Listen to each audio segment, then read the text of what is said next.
Saya pikir kami semua sudah membaca ini satu persatu, ya. Jadi jangan dibaca ulang lagi, tetapi sampaikan hal-hal yang penting saja. Ya, silakan. Ya, baik. Terima kasih. Dalam makalah kami ini, kami mencantumkan bahwa untuk menjadi SPG atau Sales Promotion Girl ini adalah suatu pekerjaan daripada Bunga. Itu pekerjaannya pekerjaan sampingan karena ia juga memiliki kebutuhan sangat banyak. Nah, upah yang didapat daripada Bunga ini yaitu bisa per hari 100.000 sampai 300.000. Kalau satu minggu, kalau dia itu lembur, dia bisa mendapatkan 500.000 sampai 1 juta dalam satu minggu. Nah, pekerjaan ya Pak, ya pekerjaan ini merupakan pekerjaan yang dipandang masyarakat itu pekerjaan yang tidak terterima oleh masyarakat karena menurut mereka SPG ini itu menonjolkan keseksian tubuh, keindahan tubuh daripada seorang perempuan itu, sehingga itu berdampak pada hubungan suami istri atau hubungan yang berpacaran itu bisa rusak karena pekerjaan SPG ini. Kerap sekali Bunga ini menerima tolakan-tolakan daripada masyarakat ketika ia bekerja. Nah, keindahan daripada tubuhnya yang seksi itu adalah tuntutan daripada pekerjaannya, itu adalah sebagai daya tarik daripada barang yang dipromosikan. Nah, menurut Michael Port ini, menurut pandangan Michael Port ini mengenai kehusuan seksualitas itu ialah kita masuk dulu ke dalam biografi daripada Michael Pongkal ini. Ia lahir pada 15 Oktober tahun 1926 di Poitiers, Prancis, dan ia meninggal pada 25 Juni 1984 di Prancis karena ia mengidap penyakit AIDS. Nah, jadi Michael ini juga adalah seorang homoseksual yang terjun langsung di dalam ranah politik seperti itu. Dan dia juga bukan hanya sebagai filsafat juga, dia juga sebagai bidang ilmu humanistik dan sosial. Pada tahun 1969 ia terpilih menjadi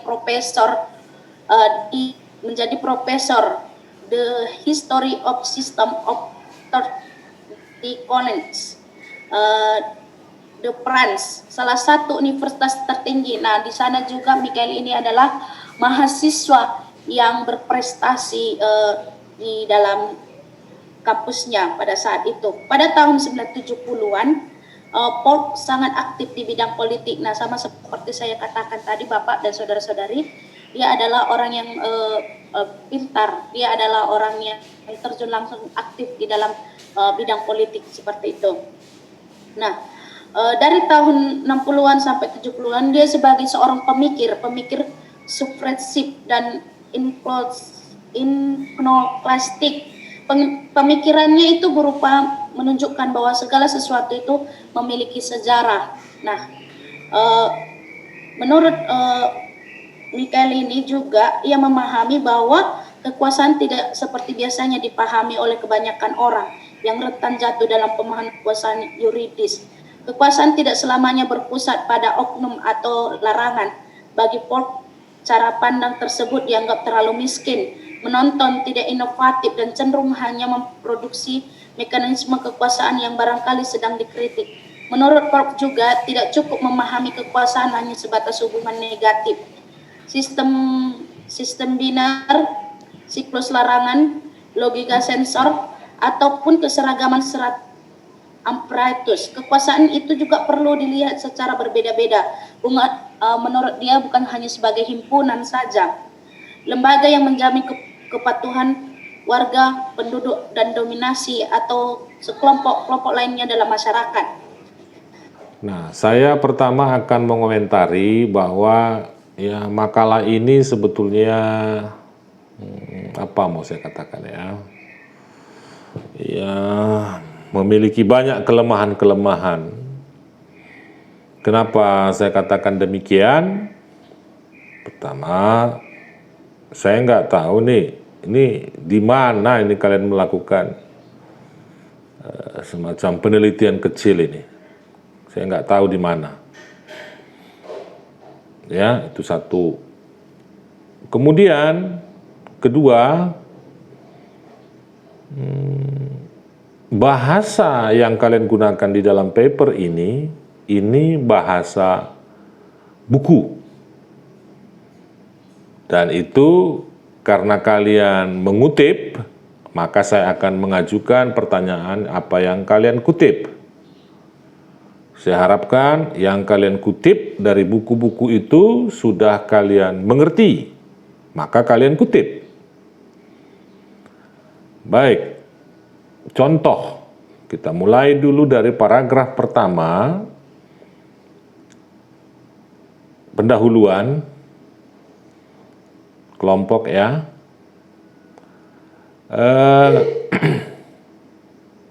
Disebutkan di situ di dalam baris kedua, dalam konteks ini, kekuasaan dipahami sebagai kualitas, kapasitas, atau modal untuk mencapai tujuan tertentu dari pemiliknya. Coba kelompok, ini bahasa kalian atau bahasa buku?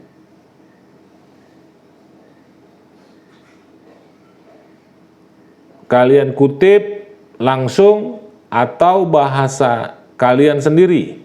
Silakan kelompok, jawab saja itu dulu.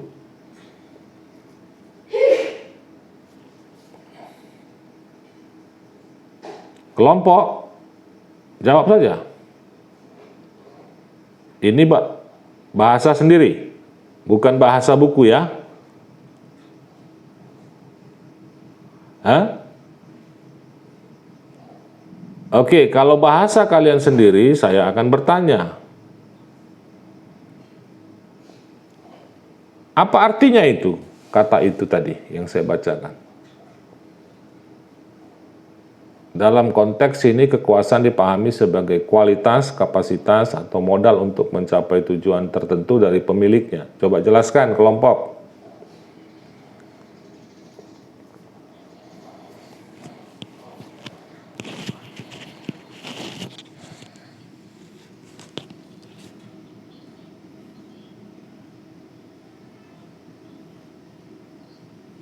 Susah menjelaskannya.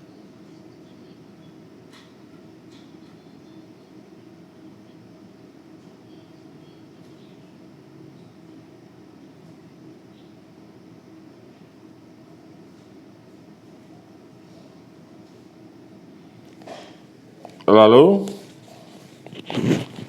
seksualitas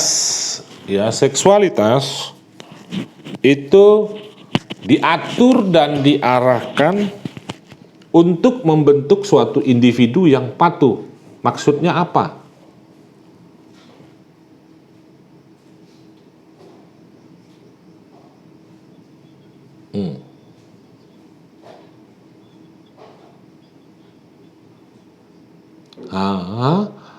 Apa? Hawa nafsu. Apa yang kamu pikirkan tentang hawa nafsu? Abad 17 itu masih tertutup, jadi masih dianggap sebuah hal yang tabu lah membicarakan itu. Nah, percakapan seksualitas itu pada awal abad 17 itu masih dibatasi seputar rumah dan perkawinan keluarga. Itu, nah padahal seksualitas itu tidak harus dipercakapkan hanya sebatas ilusi, tetapi sebuah kenyataan. Nah, apa artinya itu?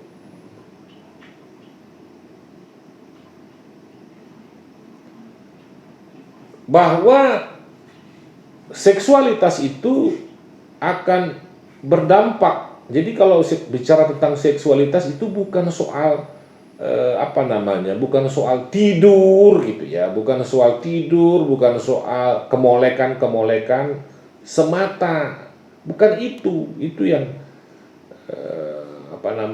seolah-olah hanya sebatas pinggang dan mana hanya kemolekan-kemolekan, bukan.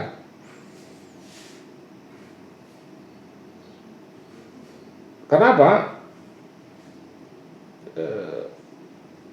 Seksualitas itu kan juga bisa merupakan sebuah gambaran dari sebuah masyarakat, dari sebuah sistem pemerintahan, praktek memerintah.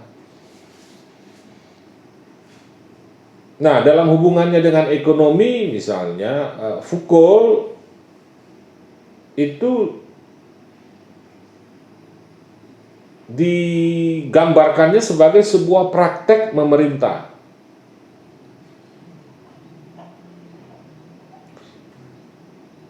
Nah, kalau bicara seksualitas itu juga bisa digambarkan sebagai bagaimana seorang pemimpin mengatur kota, rumah tangga.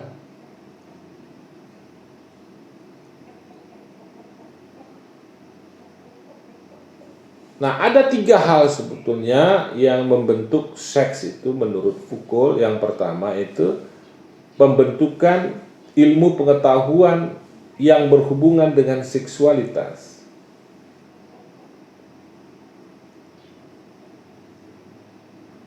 Nah, apa maksudnya? Ketika kita berbicara tentang seksualitas, itu bukan berbicara tentang alat vital saja. Ya. Kita kan sudah terperangkap itu. Sudah terperangkap kepada kalau bicara seksualitas itu berbicara tentang penis dan vagina. Ribet lah kalau sudah begitu. Kakus, sumur, apalagi itu, dapur. Kalau sudah begitu yang mau kita wacanakan, saya pikir nggak ada yang bisa banyak kita percakap. Nah, lalu yang membentuk seks itu juga adalah sistem-sistem kuasa yang mengatur praktek-praktek seksual itu.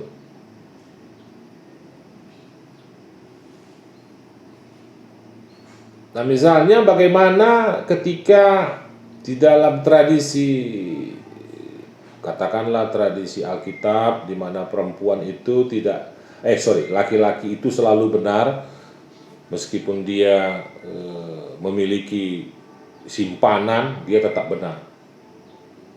Nah, ini akan mempengaruhi juga pola memerintah soal seseorang itu, mempengaruhi pola ekonomi, model ekonomi, sehingga ada subordinasi, ada yang dieksploitasi.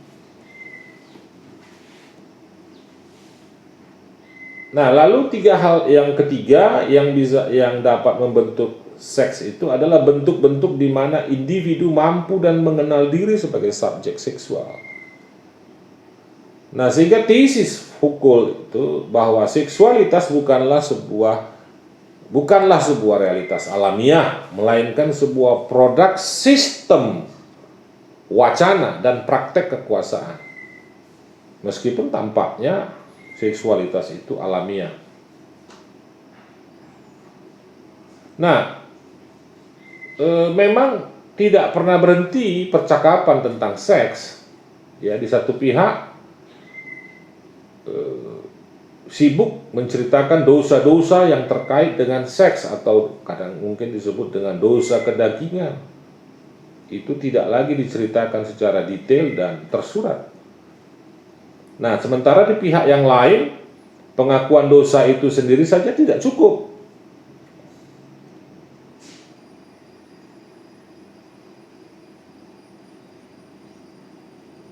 Nah, jadi ada dua pemikiran ya.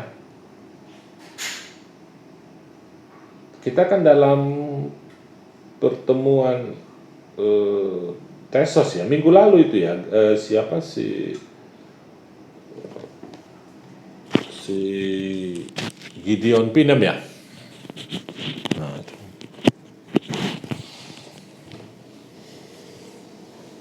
Nah, kita sudah mempersoalkan itu kemarin,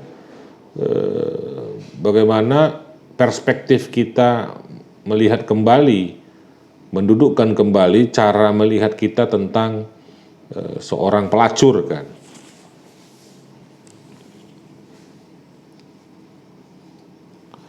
Nah, dalam psikoanalisis Sigmund Freud, dia berusaha menjelaskan agar proses-proses psikologis itu juga memiliki makna dengan menekankan pada aspek-aspek pikiran bawah sadar.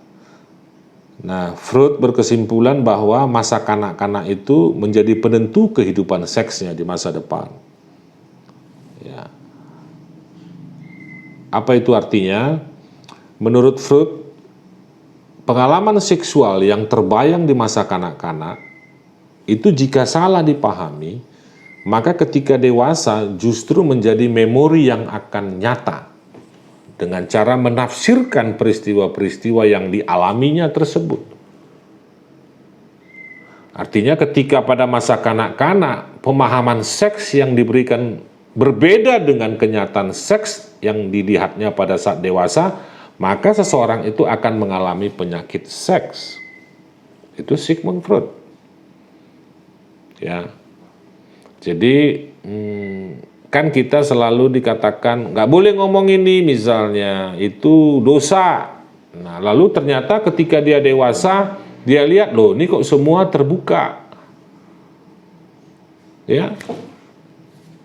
Ternyata begini. Nah, ini yang akan yang dia bayangkan lalu bertemu dengan realita berbeda. Nah, ini akan menjadi masalah sehingga mengalami penyakit seks, itu menurut Sigmund Freud.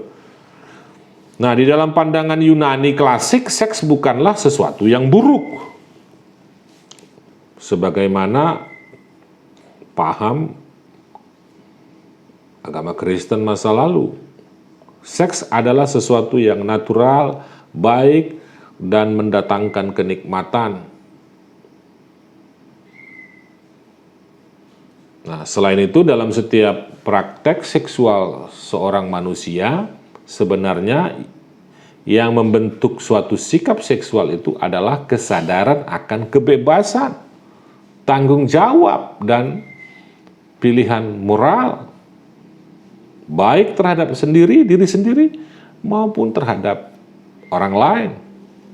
Jadi itu yang saya tadi komplain, kenapa kita melihat seorang SPG, kok melihat dia dari apa yang kita dengar dari kanak-kanak itu dulu.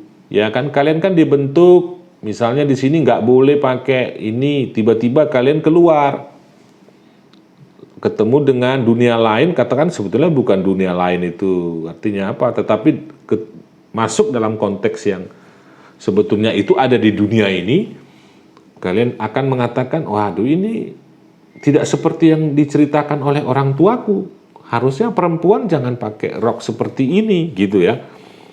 Perempuan itu roknya harus panjang. Tetapi sampai ke mall kok jadi roknya pendek. Nah, ini pasti dia ini orang nggak bener ini. Itu membentuk alam bawah sadar kita, sehingga kita memberikan penilaian. Padahal penilaian kita itu bertentangan dengan tujuan dari seseorang, tujuan hidup dari seseorang itu. Nah, jadi tadi dikatakan dia bisa mendatangkan kenikmatan. Kalau mendatangkan kenikmatan berarti harus dinikmati. Ya. Natural, baik adanya. Nah, jadi kesadaran akan kebebasan itu adalah implikasi dari seks itu. Tanggung jawab dan pilihan moral. Makanya saya katakan kemarin, siapa nih? Saya nggak tahu nih, waktu seminar etika kali itu yang hamil di luar nikah, itu di seminar etika ya? Bener ya? Siapa itu? Si Mary ya? Iya, Menak baru masuk ya? Enggak ya, udah dari tadi ya. Mary Ance. Nah sebetulnya ketika berani berbuat, saya katakan yang lalu berani bertanggung jawab. Selesai persoalan, tanggung jawab. Jangan berani berbuat, bisanya jawab tanggung. Enggak tanggung jawab. Jadi bertanggung jawab terhadap diri sendiri dan terhadap orang lain. Kan itu. Jadi nggak usah juga kita beranggapan itu tabu. Saya nggak tahu ini para wanita mahasiswi saya ini, apakah kalian disampaikan oleh orang tua juga, bagaimana kehidupan seks itu disampaikan nggak kepada kalian? Atau oh jangan, itu dosa ngomongin itu gitu. Coba.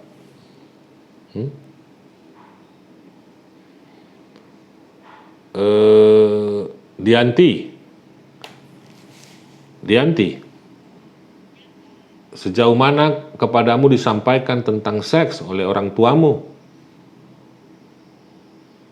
Tentang seksualitas. Pernah enggak disampaikan, diceritakan bersama-sama? Enggak, nah itu. Nah saya harapkan nanti kamu sudah mulai, itu sebetulnya mulai dari dia anak itu, mulai dari dia bisa berpikir pelan-pelan dengan bahasa anak-anak itu. Misalnya kan ada anak-anak itu pada usia berapa dia akan mulai muncul, misalnya perempuan ya, haid. Dia kan akan terkejut. Waduh apa ini? Ya kan, mahasiswi saya kan pasti terkejut pada saat itu kan. Apa ini? Nah, harusnya kita sebagai orang tua menceritakan bahwa ini adalah proses dari tubuh ini yang harus mengeluarkan hal-hal yang tidak baik untuk tubuh ini, misalnya kan. Evita, kepada kamu diceritakan nggak hal-hal seksualitas oleh orang tua? Tabu ya? Tabu. Iya itu. Nah itulah ya. Nah sehingga ketika kalian ketemu dunia luar, kaget. Kok begini? Gitu loh. Nah jadi nanti tidak perlu tabu, itu pengetahuan. Perlu diceritakan. Nah, seks itu adalah soal privat. Ya. Dan dapat menyadarkan setiap individu siapakah dia. Apakah yang akan dia buat. Dan sejauh mana dia memiliki keinginan dan nafsu. Jadi misalnya pada saat SMP, apakah kalian sudah ada yang misalnya berpacaran atau SMA mungkin ya, sudah enggak bercerita kepada orang tua, ya terbuka. Apa iya kalau kalian ngomong misalnya, Pak, Mak, ada yang dekatin aku, ya dia memegang tanganku, macam-macam. Oh jangan nak, jangan mau dipegang, itu dosa, gitu. Itu bukan masa dosa. Ya. Lalu kalian akan diberikan pengetahuan. Nah, kalau ada keterbukaan itu kan bagus sebetulnya. Ya. Nah, di dalam pengendalian diri kita melihat bagaimana manusia dapat menguasai dirinya sendiri. Nah, kalau tadi disinggung sebetulnya tadi kajian etis. Nah, etika sebenarnya justru ingin menegaskan usaha itu sebagai bagaimana membentuk diri, memformasi diri. Dengan kata lain, ada sikap dan tanggung jawab seks sebagai pembentukan diri. Care of the self. Ya, tanggung jawab seks sebagai pembentukan diri. Nah, pergeseran makna seks itu harus terjadi dari apa yang kamu lakukan kepada tubuhmu, ya, itu berubah menjadi cara beradamu sebagai subjek seks. Jadi fokus gereja tidak lagi misalnya pada perilaku heteroseksual maupun homoseksual, tetapi melainkan bagaimana cara beradanya heteroseksual dan homoseksual, yaitu sikap mental yang mempengaruhi perilaku seseorang. Nah, paradigma berpikir dari Foucault ini kan menolong kita memberikan sebuah cakrawala baru lagi untuk melihat kekuasaan seksualitas itu. Bukan apa yang kamu lakukan kepada tubuhmu, tetapi menjadi bagaimana cara beradamu sebagai subjek seks. Nah, jadi bukan soal pada perilaku heteroseksual atau homoseksual, tapi bagaimana cara beradamu sebagai seorang heteroseksual ataupun cara beradamu sebagai seorang homoseksual.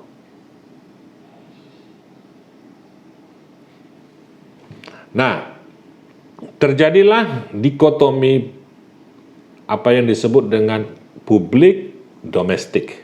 Ya, ini akibat percakapan tentang kekuasaan dan seksualitas itu tadi.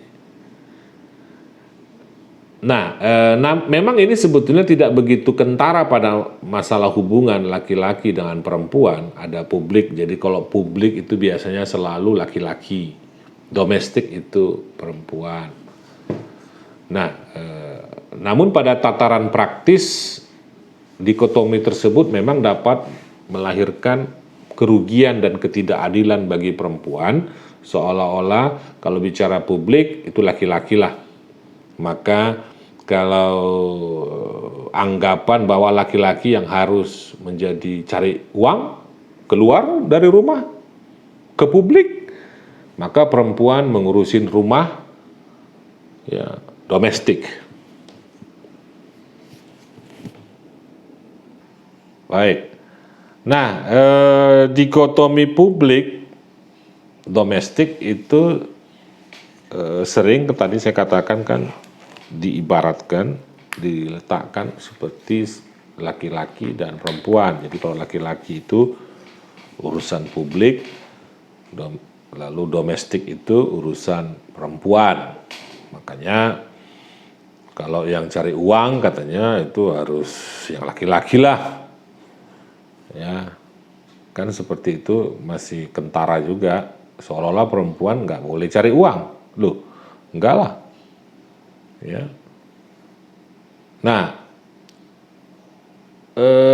saya katakan tadi bahwa memang asumsi atau anggapan publik dan domestik itu kan bisa mengakibatkan kerugian dan ketidakadilan bagi si perempuan.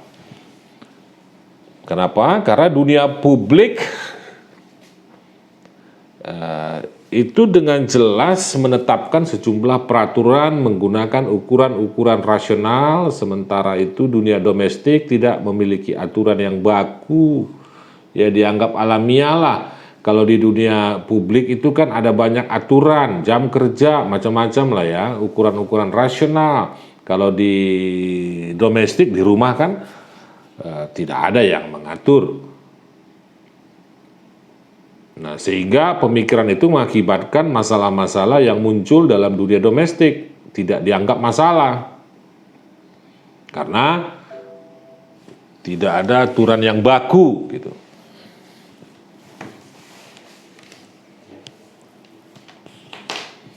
Nah,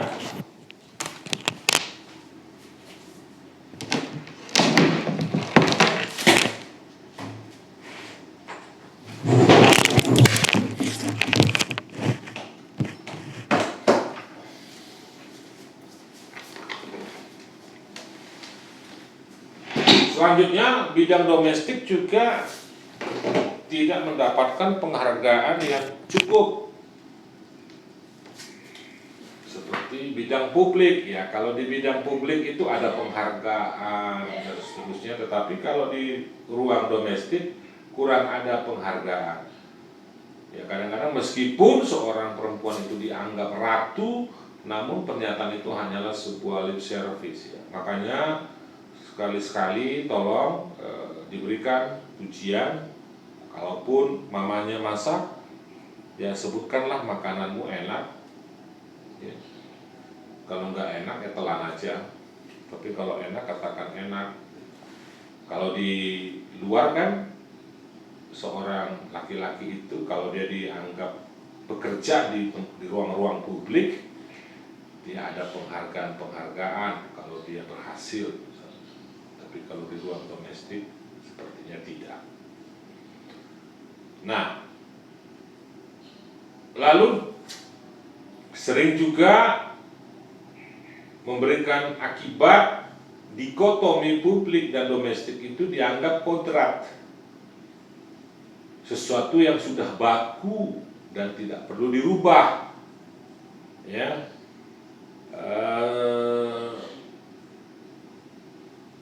Sudah bagus sekarang, ya. Jadi perempuan juga tidak saja beraktivitas di ruang-ruang domestik, tetapi juga sudah harus masuk di dalam ruang-ruang publik. Nah, sudah bagus memang arah sekarang. Meskipun ada di banyak-banyak tempat kekuasaan seksualitas itu justru dibagi-bagi. Jadi udahlah perempuan urusan dapur, kasur, dan sumur. Ya. Nah itu kekuasaan seksualitas yang bisa kelihatan. Ya. Nah, mengurus anak itu ya biarlah ibu, maka yang cari uang bapak. Sebetulnya kenapa nggak dibalik aja, perempuan yang cari uang, bapak yang jaga anak. Sebaliknya kan bisa harusnya ya. Bisa nggak gitu ya Rosni?